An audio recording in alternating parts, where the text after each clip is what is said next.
Monterrey.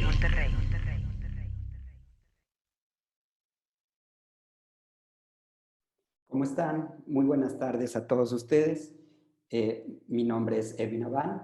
Estamos en una reunión para todos ustedes para platicar un poquito sobre las cuestiones económicas que el día de hoy nos presentará la doctora Gabriela Siller. Y pues antes, déjenme brevemente hacer una presentación de la doctora. La doctora Gaby Siller cuenta con varias publicaciones. Es directora, primero que nada, perdón, es directora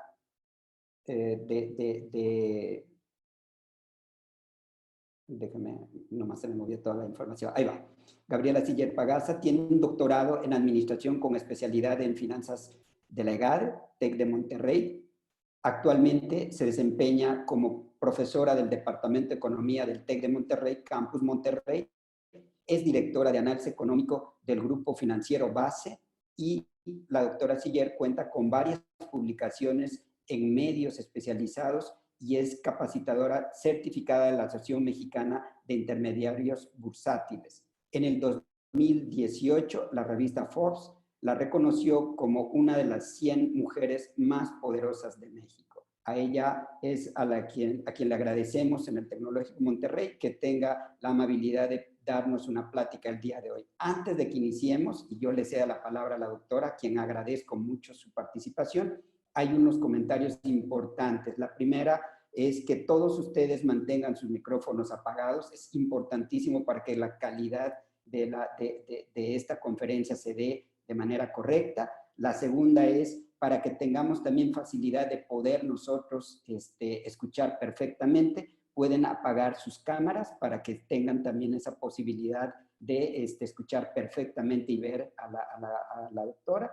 Y finalmente, todas las intervenciones o las preguntas que quieran nos las hacen llegar por el chat para hacerlas llegar al final a la doctora. ¿Están de acuerdo? Bueno, pues les agradezco muchísimo y dejo con ustedes a la doctora Gaby Siller. Adelante, Gaby, por favor. Hola, buenas tardes a todos. Muchas gracias por conectarse. Y bueno, pues voy a compartir la presentación para iniciar ya.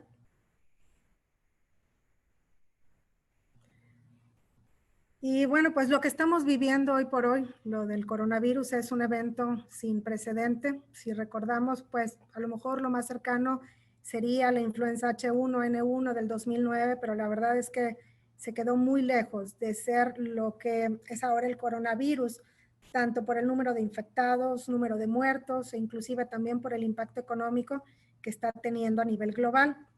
Hacia atrás, pues probablemente la gripe española de 1918 podría ser algo similar. Sin embargo, pues sabemos que las personas no viajaban tanto y las economías no estaban tan conectadas entre sí, por lo que pues no había un efecto dominó.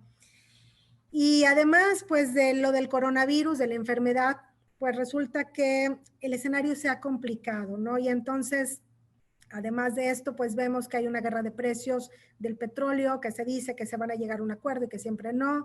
También ha subido la percepción de riesgo a nivel global sobre la propia economía mexicana también.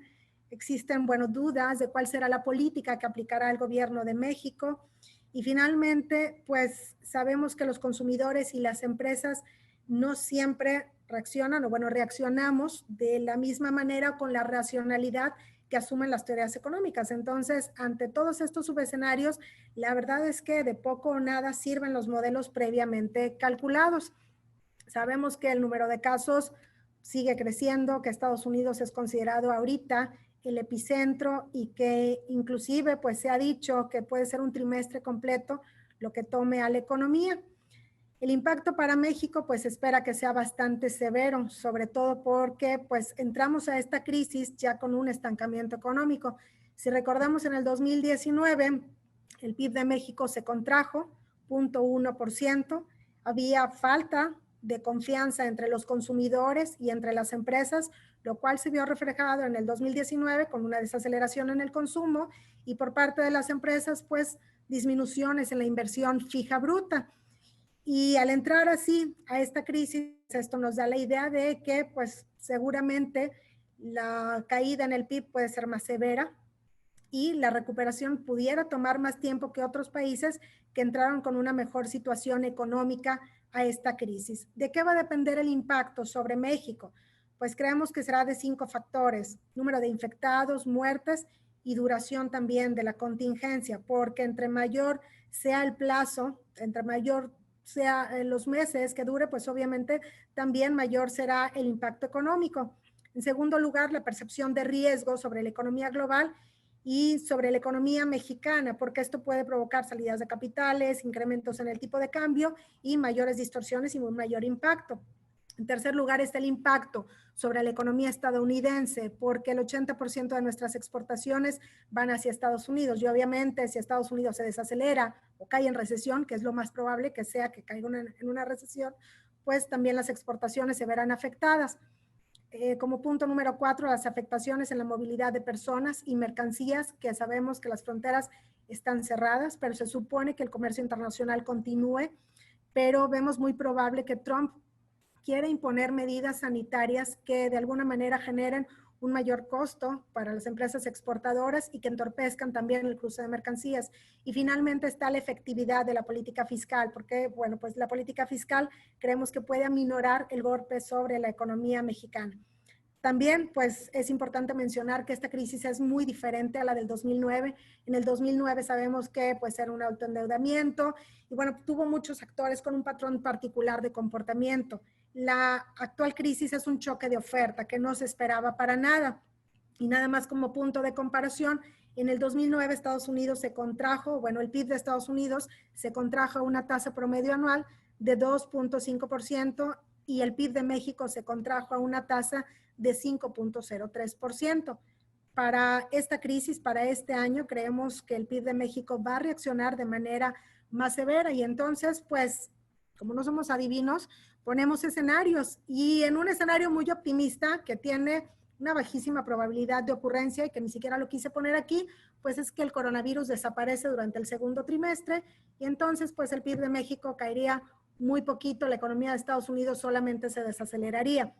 De acuerdo a los expertos, pues es muy poco probable que el coronavirus desaparezca durante abril y entonces quisimos poner pues nada más 3 escenarios. En un escenario optimista, la economía de Estados Unidos se desacelera y crece a una tasa promedio anual de 1% o bien cae a una tasa de 0.3%. Con esto el PIB de México caería alrededor del 3%. En un escenario central, la economía de Estados Unidos cae entre 0.5 y 1.5%. Y entonces el PIB de México caería a 5%. Y en un escenario pesimista, la economía de Estados Unidos cae 2.5% o más, y pues el crecimiento de México sería de menos 8%.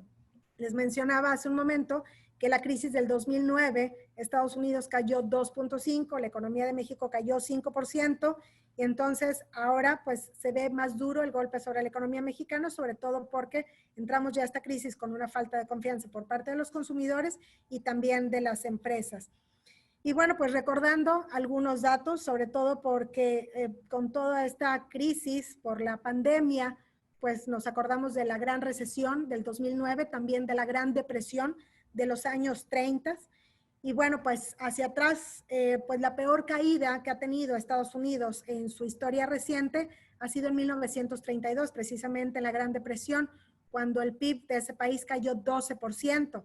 Ahora, no nada más cayó un solo año, sino que fueron 5 años consecutivos, de 1929 a 1933, y en conjunto esa caída fue del 26%, por lo que esperamos que la caída de este año sea similar a la del 2009, pero que esté lejos de la Gran Depresión. De hecho, para Estados Unidos se habla de una recesión del tipo V, es decir, que cae rápidamente, pero también se recupera rápidamente, caso distinto para el caso de México. Y entonces, si lo vemos para toda la economía global, pues ¿de qué dependerá? Pues también del número de infectados y muertos, tiempo de la contingencia, situación económica precrisis y de la efectividad de la política pública aplicada.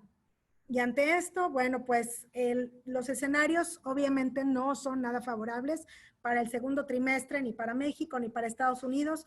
Para el caso de China, pues más bien es en el primer trimestre donde creemos que se van a ver reflejados pues todo este impacto del coronavirus y que en el segundo trimestre la economía china ya muestre una recuperación con un crecimiento trimestral del 4%. Crecimiento trimestral me refiero respecto al trimestre inmediato anterior. Para el caso de México, en el primer trimestre, pues estaríamos viendo que, por cierto, esta cifra se va a publicar el 30 de abril. Esto es un pronóstico. Creemos que el PIB de México en el primer trimestre cayó 0.5%.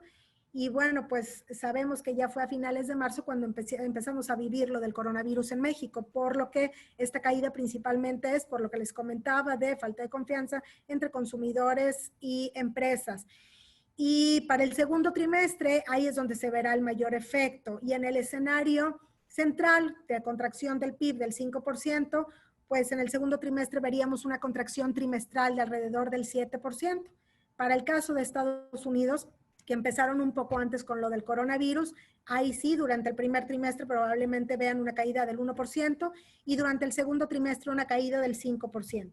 A lo mejor ustedes, bueno, pues tienen en mente lo que algunos bancos extranjeros han dicho sobre las caídas en Estados Unidos y hay que recordar que en Estados Unidos se estila el crecimiento trimestral anualizarlo, es decir, multiplicarlo por 4. Yo aquí se los traje sin anualizar. Pero si queremos compararlo contra esos otros bancos o esos otros analistas, pues entonces este 5% al anualizarlo y multiplicarlo por 4 se convertiría en una caída de 20% en el segundo trimestre. Sin duda son cifras que asustan, pero les digo que pues espera una recesión del tipo V en el caso de Estados Unidos que cae y rápidamente se recupera. Y si me voy a los datos de México, les comentaba hace un momento, pues que en el 2019 vimos un estancamiento severo donde pues no se definía muy bien si estábamos o no en una recesión. Yo creo que ahorita ya no le queda lugar a dudas a nadie de que hemos entrado en una recesión. Y aquí, bueno, pues también parte de la preocupación es que la inversión fija bruta ya tenía a diciembre 11 meses consecutivos con disminuciones. Y ustedes saben que el crecimiento económico de largo plazo, pues en una buena medida está determinado por la inversión, por el capital que se va acumulando.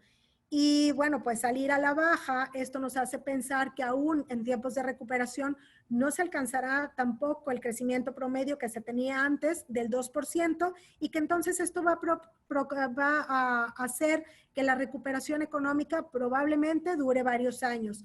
¿Cuánto? Pues en la encuesta que hace Banco de México a especialistas del sector privado, que se publicó antier, pues el último dato disponible es que pues la media de los analistas esperan una caída del PIB para este año de 3.99% y esperan que tome al menos 3 años la recuperación económica en México. Ahora, si nos vamos por estado, ustedes saben, la actividad estatal la dan un poco más rezagada que la nacional. Si en términos nacionales ahorita está el cuarto trimestre del 2019, en términos estatales solamente tenemos hacia el tercer trimestre. Ya el 30 de abril que se publica el primer trimestre para el nacional, se publicará también la parte estatal para el cuarto trimestre. Y bueno, pues ya al tercer trimestre se veían muchos estados en rojo. Esta es la tasa de crecimiento anual, donde destaca que, bueno, pues hay estados que antes crecían a tasas bastante elevadas, como el caso de Baja California Sur, y que estaban cayendo, pues, a tasas ahora bastante grandes. Y en términos trimestrales, sobre todo pensando en esta regla de dedo, que dice que si, bueno, el PIB cae durante 2 trimestres consecutivos, entonces estamos en una recesión. Hay que recordar, esto es solamente una regla de dedo, y quisiéramos clasificar a los estados donde no precisamente es el PIB, sino se da un indicador que es indicador trimestral de la actividad económica estatal, pues entonces podríamos ver que todos estos estados que están aquí hasta arriba, Baja California Sur, Tabasco, Chiapas, Nayarit, Zacatecas, Quintana Roo, Estado de México, Morelos, Oaxaca y Campeche, al tercer trimestre ya se encontraban en una recesión. Los que están en amarillo es porque en este último trimestre que se está refiriendo, empeoraron su perspectiva económica. Estos estados, les digo, son los que se consideran que están en recesión y que muestran un crecimiento trimestral promedio negativo, los últimos 4 trimestres, mayor a 0.5%. Después están estos estados que muestran un crecimiento trimestral promedio negativo, pero sin observar caídas consecutivas. En el caso de Guerrero, la segunda caída consecutiva fue muy pequeña, por lo que no se clasifica todavía como un estado en recesión. De igual manera, los que están en amarillo, pues son los que empeoraron su clasificación y que ahora están aquí: Hidalgo, Guerrero, Ciudad de México, Querétaro, Veracruz y Aguascalientes. Después están los estados con crecimientos bajos o que muestran una desaceleración. Aquí hay algunos que están en verde y esto significa que mejoraron su perspectiva, porque antes estaban entre los estados que mostraban una recesión o los estados que se estaban desacelerando. Y finalmente, pues están los estados más sanos en cuanto a ritmo de crecimiento en los últimos 4 trimestres, donde también los que están en verde son los que acaban de entrar en esta clasificación. Ahora, pues viendo las expectativas para este año y si esto lo llevamos a la actividad económica estatal, pues en el escenario central de una caída del PIB de 5%, creemos que, bueno, aquí hay un mapa de calor, donde pues Baja California Sur probablemente sea un estado de los más afectados, cayendo 7.8%, seguido de Quintana Roo, Coahuila, Nuevo León, Querétaro, etcétera. ¿Cuáles son las industrias que creemos que se verán más afectadas? Pues en primer lugar el turismo, que inclusive ya ahorita pues sabemos de algunos hoteles que han cerrado y que han anunciado que permanecerán cerrados durante varios meses.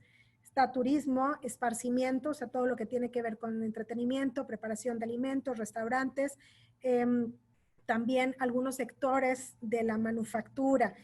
Y lo malo de todo esto es que se puede generar un círculo vicioso donde estas industrias afectadas, pues obviamente al cerrar o al disminuir su actividad económica, despiden, generan una mayor tasa de desempleo. Esta mayor tasa de desempleo baja la confianza del consumidor, baja la confianza, baja también la producción, baja las ventas y entonces se genera un círculo vicioso, por lo que en teoría se debería de generar una política fiscal expansiva para ayudar a estas industrias, sobre todo, bueno, atado a salvaguardar los empleos, que no se pierdan tantos empleos. Y bueno, pues en términos de la confianza del consumidor, les decía hace un momento que pues en el 2019 empezó a bajar. Ahorita prácticamente, bueno, todas las preguntas, son 5 preguntas las que se hacen en esta encuesta. Estas 5 preguntas van a la baja y de alguna manera pues muestran preocupación por parte de los consumidores. Y bueno, todos somos consumidores y sabemos que aunque nuestro ingreso no se haya visto afectado, cuando nos sentimos temerosos de lo que le va a pasar a la economía, ¿qué es lo que hacemos? Dejamos de consumir, ¿verdad? Y solamente nos vamos a lo más básico y bueno, pues esto también puede llevar a la economía a una mayor caída. Y por el lado de la confianza empresarial, este indicador, como se lee, es que debajo de 50 puntos indica pesimismo. Y cuando hay un pesimismo, pues no se invierte y no se contrata a más gente. Y para todos los sectores, esta confianza empresarial está debajo de ese umbral de 50 puntos, indicando que se tiene pesimismo. Y bueno, pues algunas cifras históricas del PIB de México que pueden ser relevantes ahora es que también, pues para México en 1932 ha sido cuando se ha dado la mayor caída en el Producto Interno Bruto, con 14.92%. Después de esta, pues nos vamos a 1995, después del error de diciembre, cuando la economía mexicana cayó 6.26%.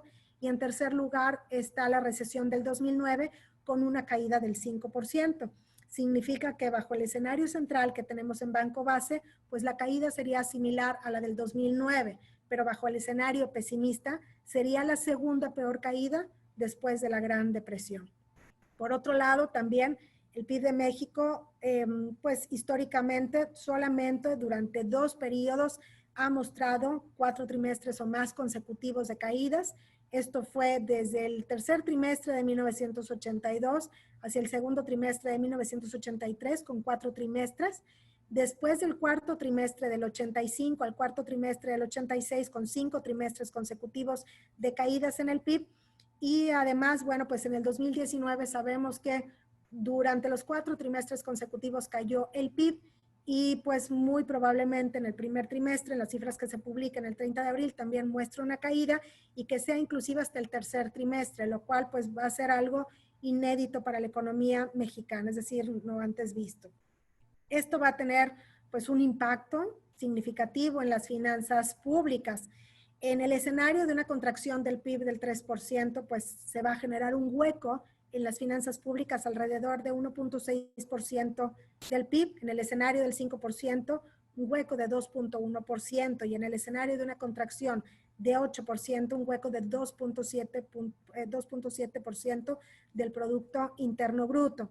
Y ante esto, pues lo que se espera obviamente es un mayor endeudamiento, pero si ese mayor endeudamiento se da porque se están redirigiendo recursos hacia las industrias más vulnerables y se está tratando de que no se pierdan tantos empleos, creemos que no se daría un recorte a la calificación crediticia, sobre todo pensando que alrededor del mundo pues se están dando políticas fiscales expansivas y que además también pues esto ha propiciado un mayor endeudamiento.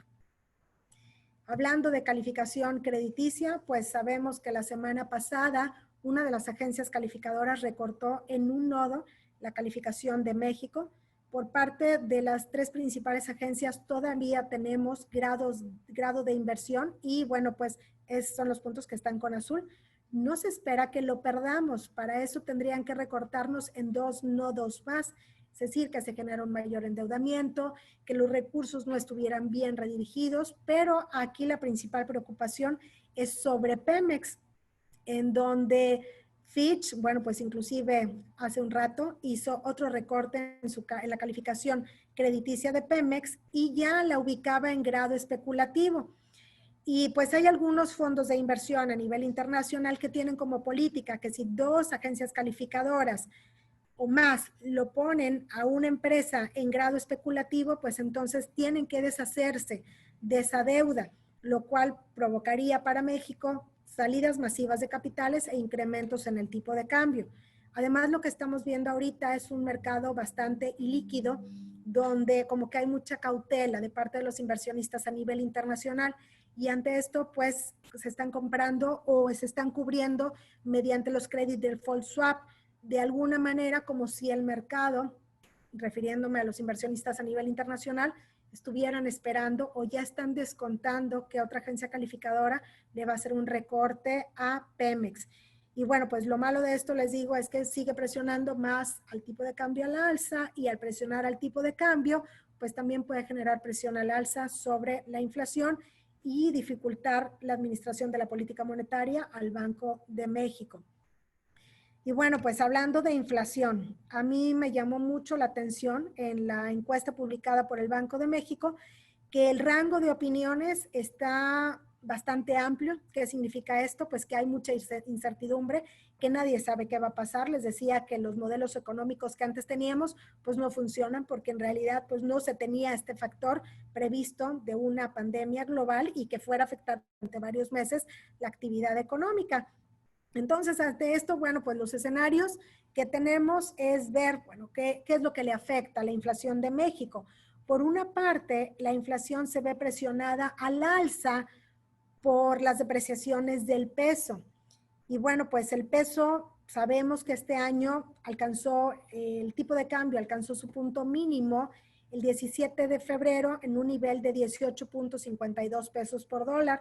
Y luego empezó a subir aceleradamente el tipo de cambio hasta alcanzar un nivel máximo histórico el lunes de la semana pasada de 25.45 pesos por dólar. Estas depreciaciones aceleradas pues provocan presiones al alza sobre la inflación. Otra cosa que también presiona al alza a la inflación son un poco las compras de pánico, la escasez que se puede generar, pero por el lado contrario, la holgura económica, es decir, que entre más caiga la economía, pues obviamente habrá precios que tenderán a la baja. No sabemos cuál de estas dos fuerzas vaya a ser mayor, si las de las depreciaciones del peso o lo de la holgura económica. Y entonces, pues en el escenario donde la holgura económica es mayor que la fuerza que puede aplicar la depreciación del peso, pues creemos que terminaremos con una inflación de cualquier manera fuera de la meta del Banco de México, alrededor del 4.3%. Pero como no está tan elevada, que esto haga que el Banco de México siga recortando su tasa de referencia, la cual actualmente se ubica en 6.5%, es decir, creemos que se daría todavía recortes por 200 puntos base este año. En el caso de presiones moderadas por las depreciaciones del peso, pues terminaríamos en un nivel de 5% en la inflación. y la tasa de interés pues se recortaría a lo mejor 100 puntos base más. Y en el caso donde la escasez de productos, las depreciaciones del peso continúan y generan pues un gran golpe o gran presión al alza a la inflación, pues la inflación podría terminar en un nivel de 7% y pues la tasa de referencia del Banco de México ya solamente la recortaría en 50 puntos base más. También aquí, como referencia, pues la tasa que tiene la Reserva Federal, que es el Banco Central de Estados Unidos, está en un nivel de 0 a 0.25%. Es decir, estas tasas de las que estamos hablando aquí, no hablaríamos de una política monetaria altamente acomodaticia como se da en otras economías del mundo, sino solamente una política monetaria que de alguna manera pues vaya de acuerdo al crecimiento económico y a la inflación. Ahora, el Banco de México tiene como objetivo único el mantener el poder adquisitivo de la moneda bajo un esquema de baja inflación, en donde el objetivo del Banco Central es del 3%. Y este objetivo, pues se supone que se tiene que mantener mes tras mes tras mes, y el Banco de México, por lo que dice en sus comunicados, es que se fija en dónde están las expectativas ancladas en el largo plazo, es decir, que esperamos los consumidores en el largo plazo que le ocurra a la inflación. Y dependiendo pues de esas expectativas es lo que seguirá haciendo con la tasa de interés. Yo me inclino a pensar que las depreciaciones del peso sí van a generar presión al alza sobre la inflación en el corto plazo, pero que luego va a ser tan grande la holgura económica que la inflación más bien va a ir a la baja y que entonces esto pues va a facilitar al Banco de México que siga recortando su tasa de referencia probablemente para terminar en un nivel de 4.5%. Y bueno, me muevo ahora hacia Estados Unidos, en donde Estados Unidos sí vivió una ligera desaceleración económica en el 2019 al crecer a una tasa de 2.3%, comparado con el 2.5% que había crecido en el 2018. Y para este año, pues el mismo Trump ha dicho que pues sí existe una alta probabilidad de una recesión y el coronavirus puede terminar siendo un factor determinante en las elecciones para presidente de noviembre de este año. Por eso es que yo creo que Trump con tanta fuerza está tratando de que la economía estadounidense no caiga tanto. Y es que la verdad, pues nadie podía decirle nada a Trump con una tasa de desempleo que se ubicaba hasta febrero en un mínimo histórico de 3.5%, con estas tasas de crecimiento elevadas y entonces a pesar de todo su proteccionismo que obviamente genera menor bienestar en la economía global, pero pues probablemente para el estadounidense promedio que veía estos indicadores económicos podía haber sido pues algo bueno, ¿no? Y les digo, el coronavirus, si llega a generar una recesión en Estados Unidos, que es lo más probable, pudiera cambiar también la dirección y a lo mejor irse hacia el Partido Demócrata, porque también históricamente cuando Estados Unidos ha estado en una recesión, lo que pasa es que cambian de partido. ¿Cómo van los datos? Pues resulta que la semana pasada nos asustamos muchísimo el jueves cuando se publicaron las solicitudes iniciales de apoyo por desempleo, que llegaron a un nivel de 3 millones, comparado contra 280,000 más o menos que se tenían en la semana previa. Si lo comparamos contra los datos del 2009, en la peor semana, las solicitudes iniciales de apoyo por desempleo alcanzaron 675,000, por lo que al subir a 3 millones la semana anterior, la verdad es que parecía una cifra horrorosa. Ayer se publicaron otra vez las de la semana, alcanzando ahora 6.6 millones, es decir, 10%, 10 veces casi lo de la peor semana durante la gran recesión del 2009.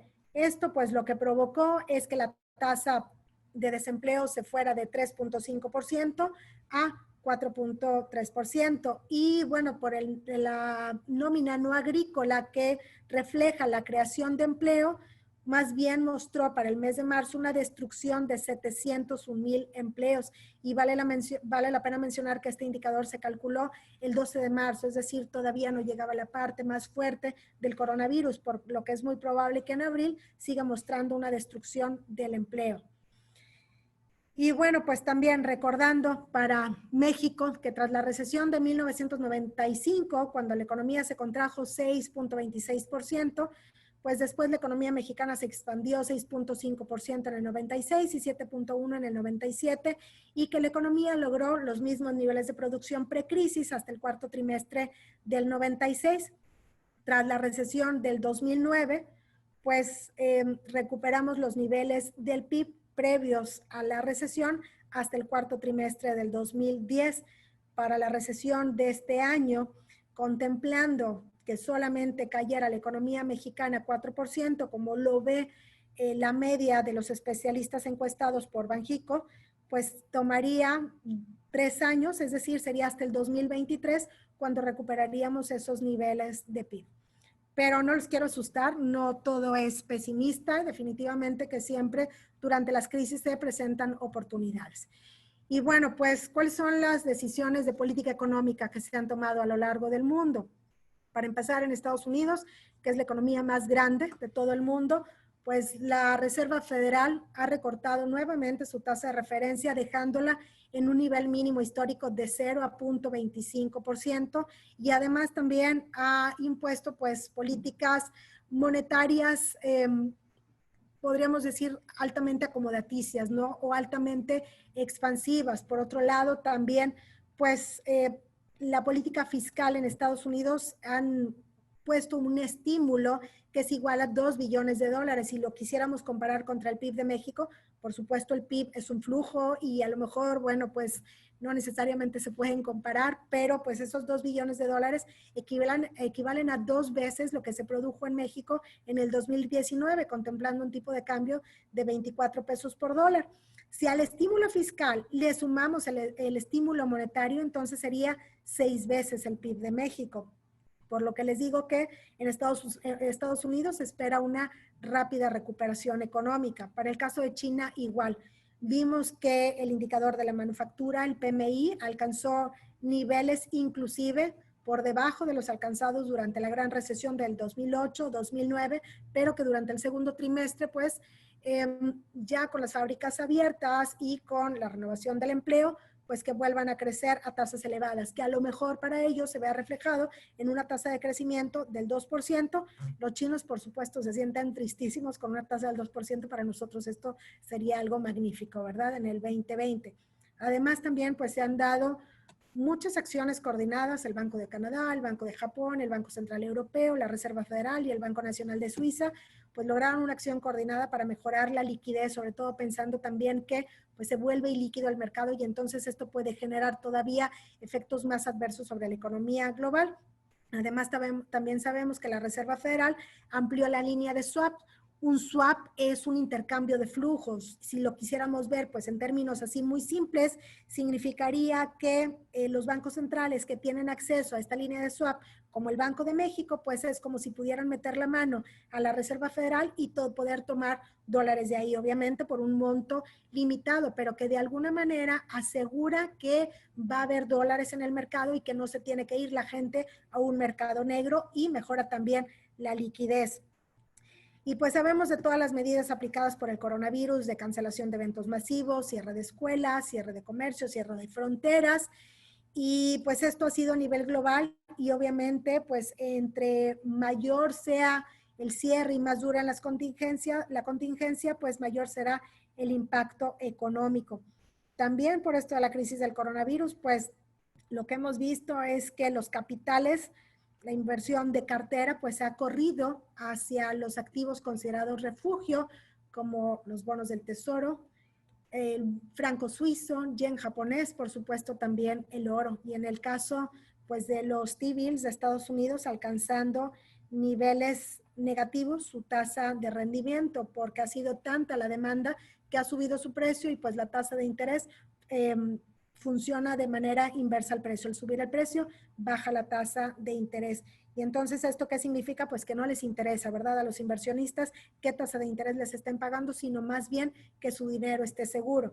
Por el contrario, para el caso de México, hemos visto un incremento en la percepción de riesgo, reflejada en la tasa de interés de los bonos M a 10 años. Esta mayor percepción de riesgo, creemos que no solamente es por el coronavirus, sino también por la aplicación de políticas económicas no ortodoxas como las consultas públicas, específicamente pues la semana anterior cuando se dio el resultado de la consulta pública y donde se determinó que la empresa cervecera que estaba construyendo su planta en Mexicali ya no podría seguirlo haciendo. Ahí es donde vimos un incremento significativo de la percepción de riesgo sobre México y también donde se alcanzó el nivel máximo histórico del tipo de cambio. Y bueno, pues creemos que este tipo de políticas, de seguir así, pues todavía generarían una mayor caída sobre el Producto Interno Bruto porque ahuyentan la inversión extranjera directa.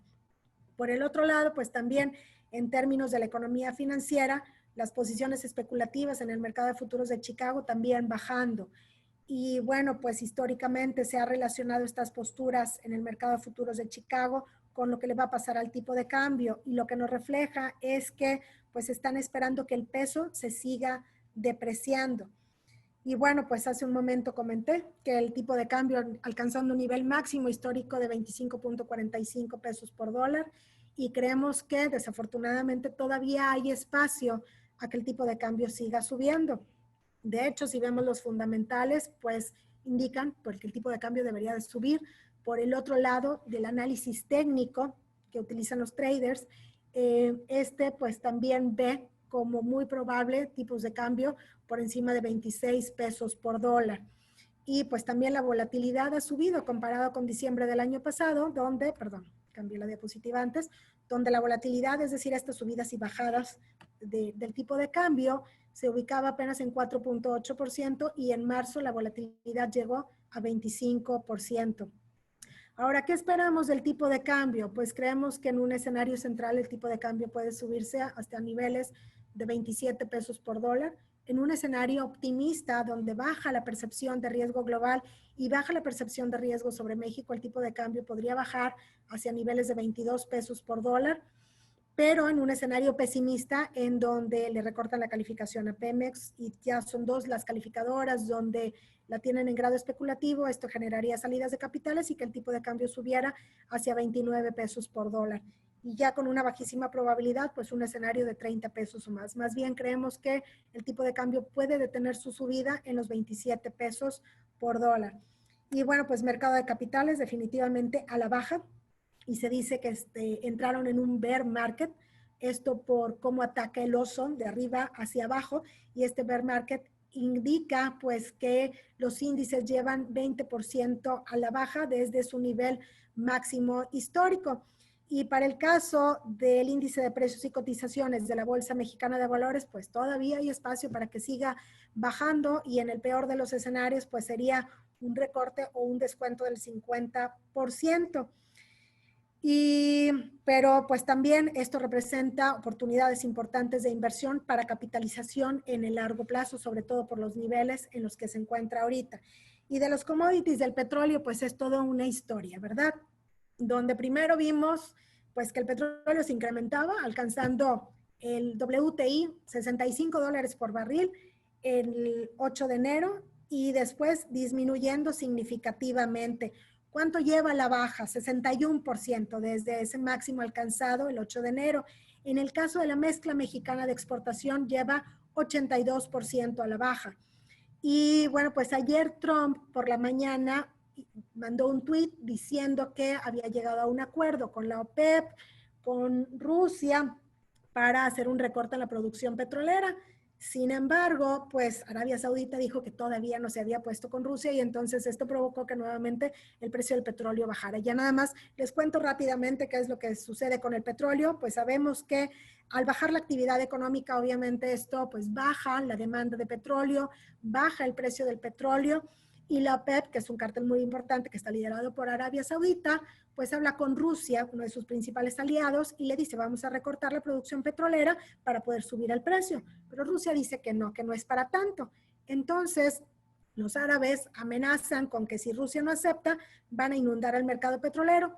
Rusia no accede a recortar la producción y lo que estamos viendo es eso, precisamente disminuciones significativas en el precio del petróleo, donde el WTI como alcanzando pues niveles bastante bajos y que creemos que todavía podría seguir bajando, sobre todo por esta expectativa de que si van a hacer el acuerdo o no van a hacer el acuerdo. Y además estos acuerdos ya en el pasado también se han roto. Si el acuerdo o si se evapora esta expectativa de un acuerdo, pues el precio de la mezcla mexicana de exportación inclusive se puede ir a $7.90 por barril, debajo de los 10.37 alcanzados como mínimo este año. Y bueno, pues si el precio del petróleo sigue bajando, pues obviamente esto incrementa la probabilidad de otro recorte en la calificación de Pemex. Por el contrario, si se concreta el acuerdo petrolero, pues el precio del petróleo podría subir a lo mejor hacia niveles de 35, $40 por barril en términos del WTI y la mezcla mexicana hacia los $30 por barril, pero siempre y cuando sí se concrete el acuerdo y que se mantenga. Y aquí el principal riesgo es que pues alguno de estos países ha dicho que pues no nada más Estados Unidos, Rusia y Arabia Saudita son los que tienen que recortar la producción, sino también otros países, incluyendo a México, lo cual pues como que puede dificultar esto la negociación. Y bueno, pues ya cerrando, no los quiero aburrir mucho, nuestra expectativa económica, les decía en un escenario central que el PIB caiga 5%, en un escenario optimista, pues el PIB caería 3% y en un escenario pesimista, pues una caída del PIB del 8%. Por supuesto, estos escenarios pues se van a seguir revisando en la medida que se publiquen los indicadores económicos y el tipo de cambio en un escenario central 27 pesos por dólar, en un escenario optimista 22 pesos y en un escenario pesimista 29. Si me preguntan mi opinión personal, yo creo que se pudiera subir hasta los 27 pesos y terminar ahí, pero que si se le llega a hacer un recorte en la calificación de Pemex, sí podría subir hacia los 29 pesos por dólar y obviamente con esto subir la volatilidad cambiaria. Y en términos de la inflación, pues yo creo que también al principio vamos a ver un repunte por las depreciaciones del peso y luego la holgura económica va a ser tan grande, pues de acuerdo, inclusive pues en el escenario optimista estamos creyendo que va a caer 3% el PIB, que pueda llevarla a la baja y con esto pues que el Banco de México pueda seguir recortando su tasa de referencia. Muchas gracias, espero que esta presentación haya sido de utilidad y bueno, pues ojalá que me puedan seguir en Twitter, estoy como Gaby Siller P y ahí están mis correos electrónicos, tanto de Banco Base como del TEC de Monterrey. Y bueno, todavía tenemos 15 minutos, ¿verdad? Creo más o menos, para revisar algunas de las preguntas que están en el chat. Entonces, si me permiten,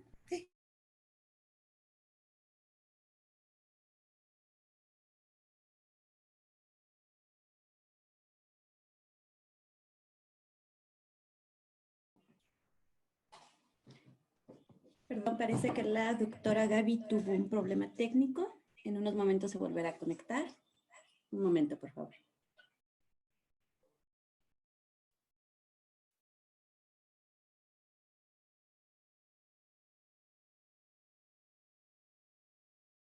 Si gustan, mientras tanto, pueden poner alguna de las preguntas que tengan para cuando se conecte Gaby y le podemos pasar. Si no alcanza a conectarse ahorita, pues lo que hacemos es pasarle las preguntas igual en el chat y más adelante hacerles llegar a todos los que hayan participado ahora, ¿no? Gracias.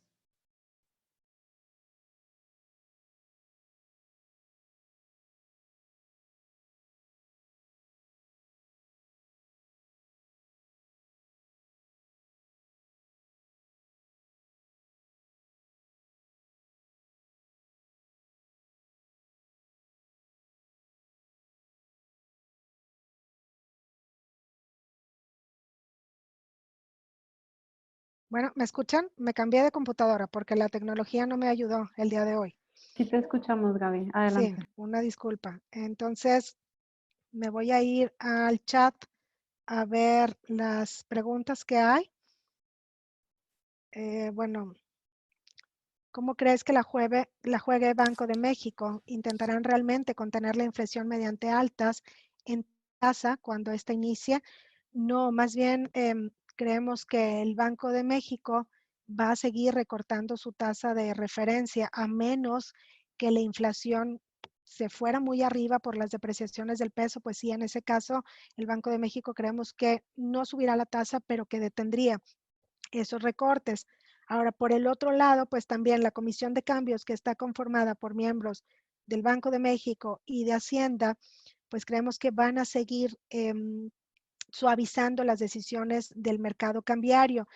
Y lo que han hecho últimamente es que como que se esperan a que el tipo de cambio baje un poco y ahí es donde entran a hacer las subastas o a de alguna manera suavizar las decisiones del mercado, porque es tal la fuerza en el mercado cambiario que pues la verdad yo creo que ningún banco central del mundo pudiera detenerlo y tampoco creo que el Banco de México quiere tenerlo en cierto nivel al tipo de cambio. Entonces, más bien aquí sería cuánto va a seguir recortando la tasa de referencia. Y yo creo que pues sí puede recortarla, hay espacio para que la pueda seguir recortando 100, 150 puntos base más. ¿Cuáles son tus recomendaciones financieras? Pues yo creo que más que recomendaciones financieras, pues en primer lugar que seamos una sociedad responsable, ¿verdad? Es decir, que pues tratemos de no salir más que para lo esencial en el tiempo de la contingencia, cuidarnos y una vez que termine la contingencia, pues desde donde estamos tratar de reactivar nosotros la economía, de gastar un poquito, si nuestras finanzas no se han visto seriamente afectadas. Aquí hay otra pregunta. Actualmente está el rumor de que el secretario de Hacienda está por renunciar. ¿Cómo cree que puede afectar dicho acto a la economía mexicana? Bueno, pues si el secretario de Hacienda renuncia, ya sería el segundo. Esto yo creo que podría subir la percepción de riesgo sobre México y subir el tipo de cambio. Todavía sigue siendo un rumor. El presidente López Obrador ha dicho que el domingo 5 de abril va a presentar sus acciones de política fiscal para minorar el golpe. También yo creo que todo el mundo estamos a la expectativa. ¿Cuál es la política fiscal que se debería de poner? Pues la política fiscal, en primer lugar, tendría que ser expansiva, tendría que ir redireccionada hacia las industrias que se están viendo seriamente afectadas y atada para que no se pierdan tantos empleos. Y después de la contingencia, a lo mejor poner una política fiscal, es decir, generar un mayor gasto en infraestructura, pero no de los proyectos que están ahorita establecidos, sino proyectos de infraestructura a lo mejor de menor plazo, como renovaciones de carreteras. Y esto pues podría propiciar que se genere una creación de empleo y además también haría un efecto multiplicador positivo sobre la economía mexicana. Por supuesto, pues para esto la economía mexicana, digo, el gobierno tendría que endeudarse un poco más, pero si estos recursos son utilizados de manera eficiente, de manera transparente, no necesariamente llevaría a un recorte en la calificación crediticia, porque si por el otro lado no aplican la política fiscal expansiva, pues de cualquier manera, ahí sí se daría un recorte, sobre todo por el hueco que se generaría sobre los ingresos tributarios. Y bueno, ¿en qué momento se tiene que reflejar como deuda soberana los swaps con los que Banxico está accediendo a los dólares de la Fed? Pues en realidad yo creo que esto que está haciendo Banco de México por la Comisión de Cambios sí han suavizado un poco las decisiones del mercado, pero hay tal percepción de riesgo a nivel global y habían entrado tantos capitales a la economía mexicana que obviamente pues estábamos ya en una posición vulnerable. Y por eso es que creemos que el tipo de cambio pues todavía tiene espacio para seguir subiendo a lo mejor hacia los niveles de 27 pesos por dólar. Y bueno, ¿tiene con qué dinero el gobierno hacer una política fiscal expansiva? No, tendría que redirigir recursos, ¿no? Y sí, obviamente seguir apoyando a las personas más vulnerables, pero en lugar de hacer apoyos de uno por uno, que fueran grandes apoyos y estos apoyos a las empresas de las industrias, les digo que se están viendo más seriamente afectados como turismo, pero estos apoyos tienen que estar atados a que no se pierdan tantos empleos. Y bueno, es muy probable que una segunda calificadora baje a Pemex al grado especulativo. Pues sí, el mercado ahorita sí lo está descontando. ¿A qué me refiero con el mercado? Pues que todo parece indicar que pues algunos analistas pues hablan de que a nivel global se están tratando de deshacer de esta deuda de Pemex, han subido también los credit default swap, es decir, el seguro contra impago, que aunque no creemos que vaya a caer en moratoria, pero finalmente esto nos habla de qué es lo que están pensando, ¿no? Los demás inversionistas a nivel global. y nosotros creemos que si el precio del petróleo continúa en niveles bajos, pues sí es alta la probabilidad. Si se llega a un acuerdo petrolero, pues entonces también ahí dependerá cómo el gobierno federal siga manejando los apoyos a Pemex y sobre todo de tratar de arreglar los dos problemas que tiene Pemex, ¿no? Y que son problemas estructurales, no son problemas de corto plazo. Estos dos problemas me refiero al sobreendeudamiento, porque es la petrolera más endeudada a nivel global y por mucho después de la segunda. Y en segundo lugar, también que la producción petrolera va a la baja. Una solución rápida para esto pues es regresar a lo que se tenía contemplado en la reforma energética, donde se permite que capitales privados entren, pero pues también aquí creo que el gobierno ha dicho que esto no se va a dar, pero sería una solución rápida para que la situación de Pemex no estuviera de manera tan delicada ni al borde de perder el grado de inversión por una segunda calificadora. ¿Qué sectores de la economía mexicana presentan las mejores oportunidades de inversión en el corto, mediano plazo? Pues definitivamente ahorita el sector que se ha visto beneficiado es lo que tiene que ver con consumo básico. Todas estas compras de pánico pues han generado o pueden generar que en el corto plazo suban los ingresos de estas empresas. Pero yo creo que en el corto plazo no podemos hablar de esperar un rendimiento pues prácticamente en ningún sector, ¿no? Porque estamos hablando de que ya toda la economía mostrará una contracción bastante fuerte, 5%, comparada contra la del 2009 o inclusive del 8%, que sería la mayor después de la Gran Depresión.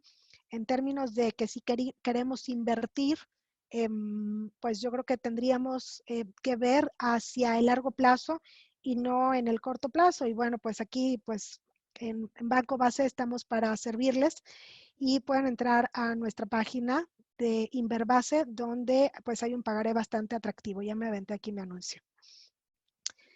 Y bueno, ay, se me fueron aquí las preguntas, ¿no? ¿Qué impacto tendría a la industria? Es decir, perdón, es que se me fue para abajo la pregunta. ¿Cómo impactará a las constructoras? Al sector construcción creemos que será uno de los más afectados, que probablemente el sector construcción este año muestre una contracción alrededor del 25%. O sea, ya en cifras pues sí, bastante horrorosas, ¿no? Y bueno, recortar la tasa de referencia es otra pregunta de Roberto Gómez. ¿No afectará el rendimiento real de los inversionistas? Sí, Roberto, sí afecta el rendimiento real y esto puede propiciar salidas de capitales. Sin embargo, ahorita vemos que más bien los capitales a nivel global no se fijan tanto en el rendimiento, sino más bien en la seguridad que existe. Y bajar la tasa de referencia, sobre todo yo creo que porque no va de acuerdo a las expectativas de largo plazo de la inflación, porque si hay una gran holgura económica, obviamente esto llevaría a la baja la inflación en el largo plazo.